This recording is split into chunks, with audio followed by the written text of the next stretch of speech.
Assalamualaikum warahmatullahi wabarakatuh. Perkenalkan, nama saya Mertia Kadia Kejora dari Fakultas Bisnis dan Ekonomika Universitas Islam Indonesia dari Prodi Manajemen. Saya akan menjelaskan beberapa chapter dari mata kuliah Manajemen Keuangan Strategis. Chapter yang pertama, tinjauan manajemen keuangan strategis. Manajemen keuangan strategis adalah alokasi sumber daya yang langka untuk mengidentifikasi kemungkinan strategi antara peluang yang bersaing dan mengambil tindakan yang diperlukan untuk memantau kemajuan peluang yang dipilih untuk mencapai tujuan yang ditetapkan. Karena ketidakpastian yang tinggi, maka kita membutuhkan manajemen keuangan strategis. Manajemen keuangan strategis bertindak sebagai proses perubahan strategis untuk menghadapi ketidakpastian.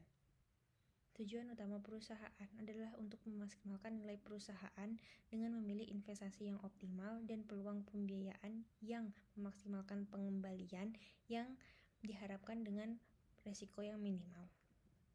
Harga saham dapat naik dan turun tergantung pada perusahaan itu sendiri, dan manajer juga harus terlibat dalam kegiatan efisien atau relevan yang menghasilkan EVA positif. Keputusan manajemen keuangan ada 3, yaitu keputusan investasi, yang kedua keputusan pembiayaan, yang ketiga keputusan dividen. Keputusan investasi yaitu pemilihan aset di mana akan diinvestasikan oleh perusahaan. Yang kedua keputusan pembiayaan yaitu pemilihan bauran pembiayaan atau struktur modal. Yang ketiga keputusan dividen yaitu pemilihan alternatif yang tersedia dalam menangani keuntungan perusahaan. Chapter yang kedua, hubungan agensi dan tata kelola perusahaan. Konsep tata kelola perusahaan adalah bagaimana cara organisasi diarahkan dan dikendalikan. Proses di mana korporasi dibuat responsif terhadap hak dan keinginan para pemangku kepentingan. Isi dari tata kelola perusahaan yaitu hubungan atau distribusi hak dan tanggung jawab di antara para peserta yang berbeda dalam korporasi, seperti dewan, manajer, pemegang saham, dan pemangku kepentingan lainnya. Di dalamnya juga menjelaskan aturan dan prosedur untuk membuat keputusan tentang urusan perusahaan. Dan di dalamnya juga menyediakan struktur di mana tujuan perusahaan ditetapkan dan sarana untuk mencapai atau memantau kinerja. Teori agensi dari Jensen dan Mackling 1976 yang menyebutkan ada pemisahan kepemilikan dan kontrol perusahaan. Hubungan agen prinsipal adalah pemilik perusahaan atau pemegang saham, sedangkan agen atau manajer adalah yang berwenang tidak hanya untuk bertindak atas nama prinsipal, tetapi juga untuk kepentingan terbaik mereka.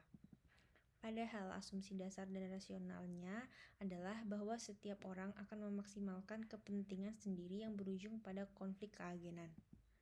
Konflik agensi timbul dari pemisahan kepemilikan dan kontrol, dan juga informasi asimetrik, karena prinsipal tertarik pada memaksimalkan keuntungan, sedangkan manajer tertarik untuk memaksimalkan kepentingan diri mereka sendiri.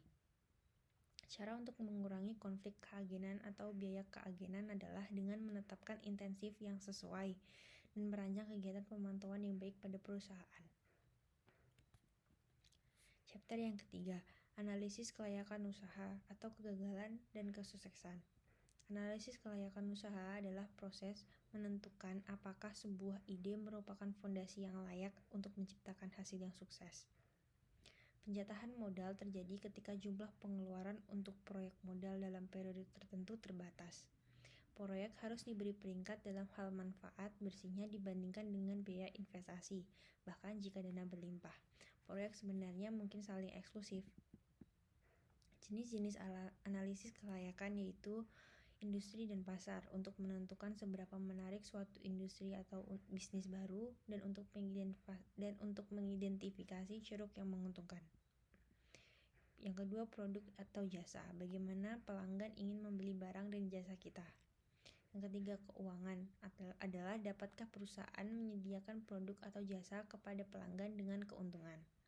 Klasifikasi proyek ada diversifikasi, ekspansi, peningkatan, beli atau sewa, dan penggantian.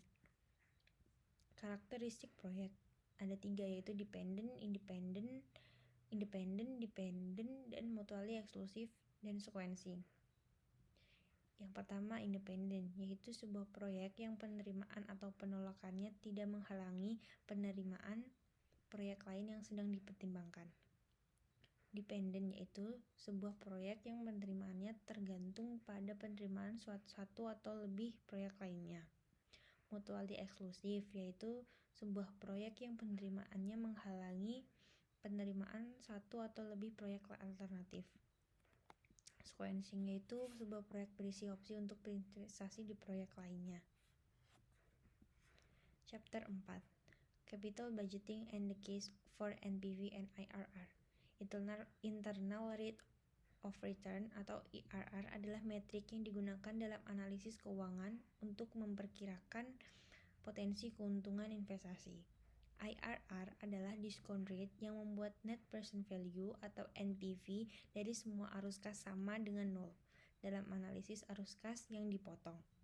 Net present value atau NPV adalah metode yang populer digunakan untuk analisis keuangan dalam menentukan kelayakan sebuah investasi dalam suatu proyek atau bisnis.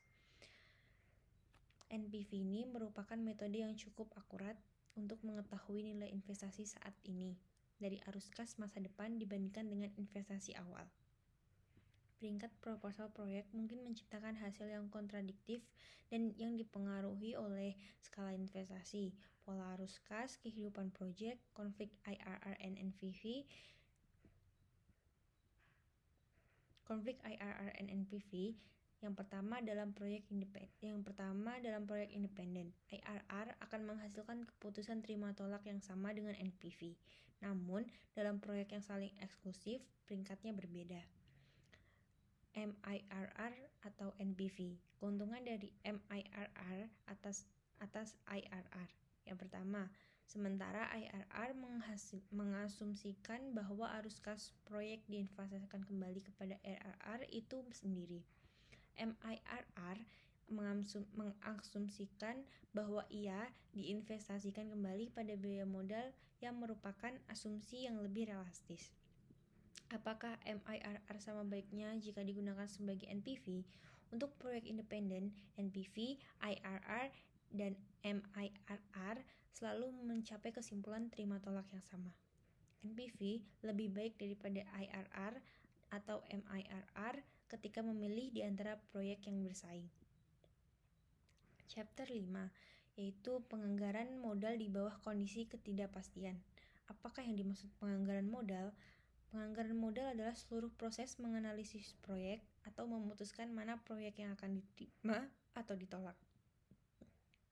Dengan cara memilih antara investasi dan memutuskan apakah akan mendanai proyek itu atau tidak. Fungsi penganggaran modal itu sendiri. Penganggaran modal adalah proses yang digunakan untuk perusahaan untuk memilih serangkaian investasi yang menghasilkan kelayakan yang paling banyak dari pemegang saham. Memilih investasi yang manfaat marginalnya melebihi biaya marginal itu sendiri. Penganggaran modal sangat penting karena melibatkan investasi sumber daya yang besar, tidak mudah dibalik, dan memiliki implikasi jangka panjang bagi perusahaan untuk melibatkan ketidakpastian dari risiko bagi perusahaan. Jenis-jenis ekspansi dalam penganggaran modal. Yang pertama, negatif dalam perusahaan, yaitu kanibalisasi yang terjadi ketika produk baru bersaing dengan produk yang lama. Yang kedua, positif dalam perusahaan. Sebuah proyek baru akan saling melengkapi satu sama lain.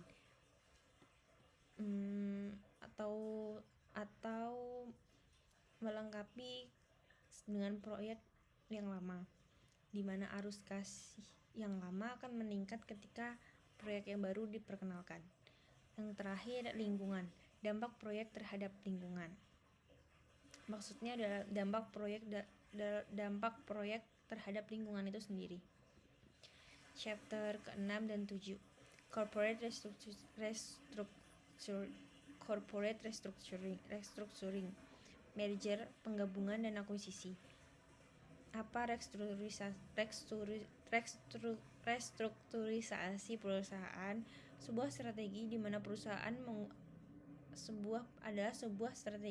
perusahaan mengubah rangkaian bisnis atau struktur keuangannya untuk perubahan dalam lingkungan internal dan eksternal perusahaan. kinerja organisasi yang buruk, gagal dalam strategi sebelumnya, dan kebutuhan keuangan atau arus kas. Sebagian besar pertumbuhan perusahaan terjadi melalui ekspansi internal melalui kegiatan penganggaran modal normal. Namun, perubahan globalisasi yang begitu cepat membuat persaingan menjadi semakin ketat. Input seperti modal, teknologi, sumber daya manusia, atau kemampuan operasional mungkin tidak cukup untuk tetap unggul. Karena dalam sebuah persaingan itu sendiri tidak cukup untuk cukup unggul. Oleh karena itu, perubahan tidak dapat dielakkan. Dorongan untuk tumbuh, bertahan, dan mempertahankan membuat perusahaan harus mengkolaborasikan sumber daya mereka untuk menghadapi para pesaing.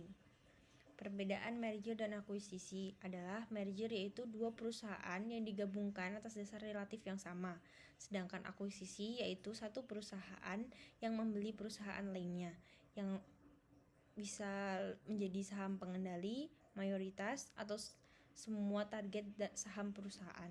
Pada saham perusahaan, alasan melakukan merger dan akuisisi. Yang pertama, untuk meningkatkan kekuatan pasar, resiko lebih rendah dalam mengembangkan produk, meningkatkan diversifikasi, dan yang terakhir untuk mengembangkan kemampuan baru perusahaan.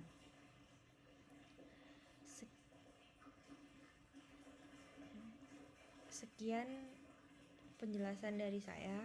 Bila ada salah, mohon dimaafkan. Wassalamualaikum warahmatullahi wabarakatuh.